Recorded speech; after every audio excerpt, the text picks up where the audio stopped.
Itatanga gundaway at datayo dito'y side ti Capitol para kadeto'y ay tubig part 2 iti 99.5 IFM Lawag.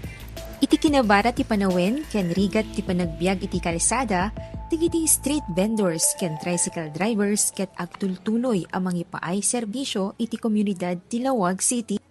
Kas paningipakita iti panagyaman, nangisayangkat ti 99.5 IFM Lawag iti ay tubig promo part 2 iti April 18, 2026 iti Lawag City. May sa programa anang ipaay ti libre adanom ken merienda para kadigiti street vendors ken tricycle drivers. Thank you, IFM. Thank you po, IPM. Maraming salamat, IFM. Maraming salamat sa AFM. Naangay dayti nga event in partnership iti SM City Lawag ken ni Miss April Andisa anang ipakita ti panagayat na ang makatulong kaspaset iti panang celebrar na iti birthday na. Kaya't ko lang i-share ti blessings, lalo digiti thank you digiti nang ti blessings nga agapod jay adayo.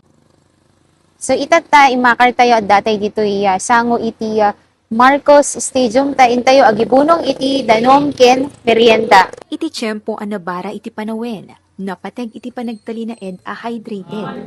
Lalo kadigiti agtrabaho iti war, akanayon a mainitan, kas kadigiti street vendors ken tricycle drivers. Iti kinabara iti panawen, kasapulan ti panaginom ti danom, tapno mapagtalina ed ti salunat ken pigsa ti bagi. Kadigiti street vendors ken tricycle drivers, ti panag-hydrate ket napateg. Tapno maipatuloy da ti panagbiag ken trabaho da iti inaldaw.